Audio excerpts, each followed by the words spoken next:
Folks, it's Martin back again from the bargaining team. So I wanted to make a bit of a comment about what an asynchronous SWIFT might look like under the CEC's proposals. We refer to them as concessions because of the way they're going to affect your workload. So today we're going to build an asynchronous teaching SWIFT. We're going to do that and compare and contrast it with the current SWIFT. So what we'll do is we'll go through the CEC's concessions, which will dramatically reduce the time available for teaching and dump even more work onto the already stretched faculty that are here watching this video.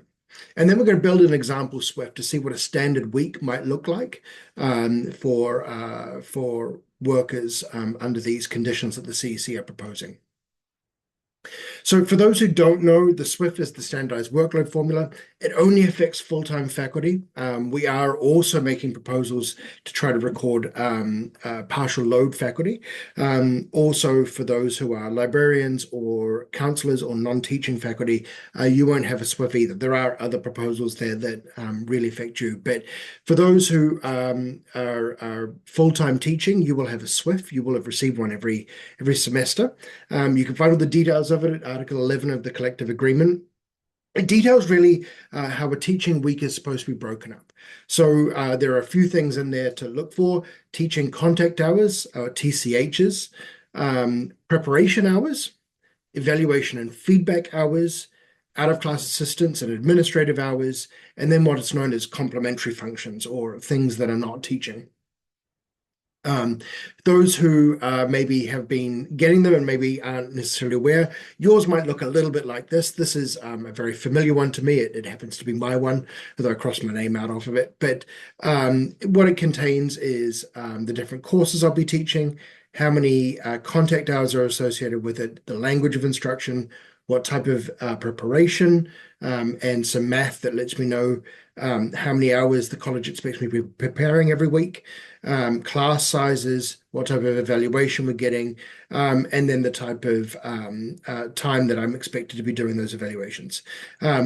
Yours may look a little bit different to this. Different colleges have slightly different formats, but more or less it'll look something like this. There's also other pages associated with it, but every semester you should be getting something like this.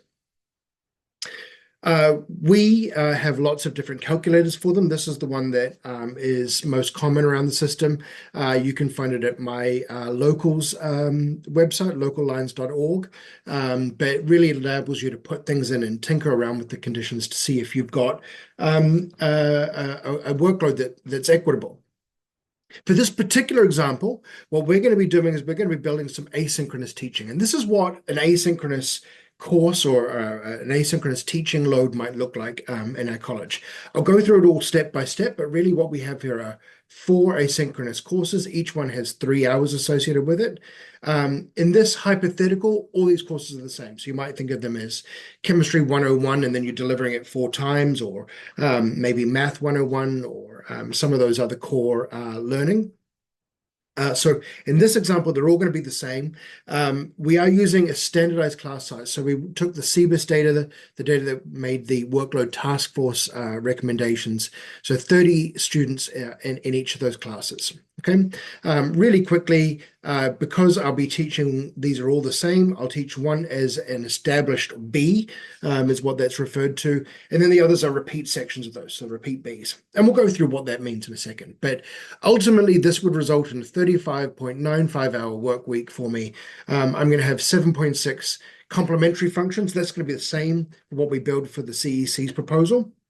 These could be committee meetings, or maybe I've got a little bit of time for, say, an ethics board, or some extra time doing various things outside of the class. So ultimately, this is what the current SWIFT looks like. So if you're teaching 4 identical synchronous sections of a course, this is what your SWIFT would work out to be.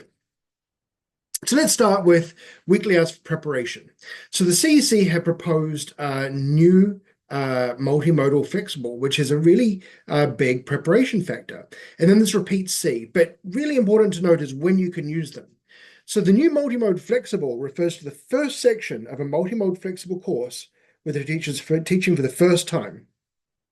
Okay, so the first time something gets modified and made into some sort of multi-mode flexible, that's where that value is. But for any asynchronous sections of a course where the teacher is also delivering asynchronously and concurrently, in which things have already been attributed as new or established, right? Then you will have a repeat C, which is this low factor right here, the 0.025. Also worth noting that under their proposal, teaching contact hours shall only be assigned on a SWIFT for modalities with synchronous delivery. For any assigned asynchronous hours, they will not be considered to be teaching contact hours. So what that means, first of all, if you're partial load, it means that that's not even on your contract. But if you are teaching asynchronously, you have no teaching contact hours associated with it. So what does that do? Well, under current conditions, or sorry, under what they propose, you'll have 4 sections, so 12 teaching contact hours, but you'll actually only have 0. There will be no teaching contact hours associated with this course. Because I will have taught this course before, it'll be repeat C. So 1, 2, 3, 4 of them, which means that there's only 15 minutes associated for each hour of the course. So I get 45 minutes per course to get ready for this program. Okay? So repeat C, which is what these would be, and there will be no TCHs associated with that delivery. So what does that do? Well, it takes our 12 hours a week that we would have had TCHs and drops it to 0. As far as preparation hours, they go from 4.95 under the current system down to 3.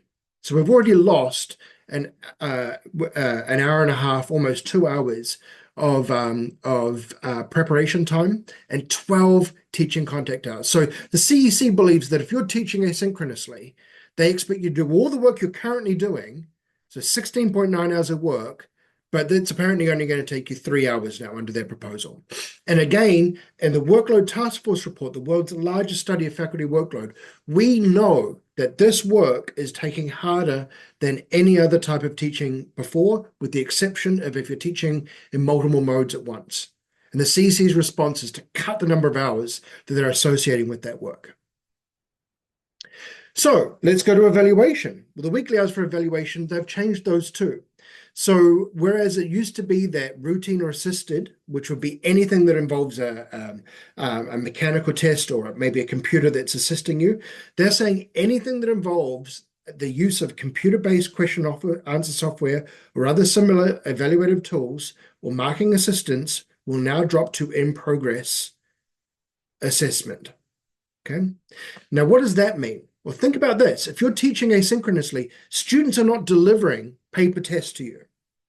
They are submitting things on the computer. Anything that involves question and answer software or evaluative tools, anything that uses the learning management system, anything that uses Turnitin, any of that stuff now drops to the lowest evaluation factor. So let's see what that does. Right? So now your assistance has gone from what we had it as, which was routine assisted, because as of right now, that's where that would belong. And now it drops to IP. So now, routine assisted, 30 students, we've gone from 5.4 hours of asynchronous, which is what it is right now, it drops to 3.31. Right? So that time has dramatically been cut as well. But the CEC says, but hold on, you're going to need to take a little bit of extra time out of the class to talk to students, to do that one-on-one stuff, because obviously they've said there's no TCHs associated with it. This is their answer. So where a college assigns an asynchronous or hybrid course, it shall attribute time for the out-of-class assistance according to the following formula: number of students enrolled times the number of asynchronous hours times 0.015. So I've done that here. Number of students, 3. The number of assigned hours, noting that those aren't real hours. You don't actually get them, but there they are, times the number of this factor of theirs, 0.015, which they came out with nothing. There's no reason or rhyme behind that number. They've just come up with it. You get 5.4 hours for the week. So how does the SWIFT break down? Those are the components in it. Basically, under the current mechanism for a SWIFT, you get 12 TCHs, 4.95 preparation hours. No, there's no additional 260 students, so you don't get any of those. Valuation feedback hours, 5.4. 6 hours of out-of-class assistance, and 7.6 complementary functions. This is a 36-hour week. What it becomes is no TCHs, 3 preparation hours a week, 8.71 evaluation feedback hours. So that has gone up a little bit. They have said that you'll need an extra half hour a week for out-of-class assistance and the same complementary hours. So 9 fewer teaching contact hours, right? 1.95 fewer preparation hours, 3 slightly more evaluation hours under their formula, and you end up getting the same amount of work that you're currently doing, but they're going to give you 10 fewer hours a week. But then it gets a little bit worse, because in 11.01D2, they've said in situations where 4 course preparations are assigned and it gives you less than 35 total hours, the college can dump more work on you. So to fill up a SWIF to more than 35 hours, you'll need 8 multimodal sections. There is the math. It's right there in front of you. So in order to get your SWIF filled, the college has said, no problem. We're going to fill up your SWIF with 8 multimodal sections. You're now going to have 240 students. Again, still no teaching contact hours, right? But you're going to end up with 37.52 total hours on your SWIF.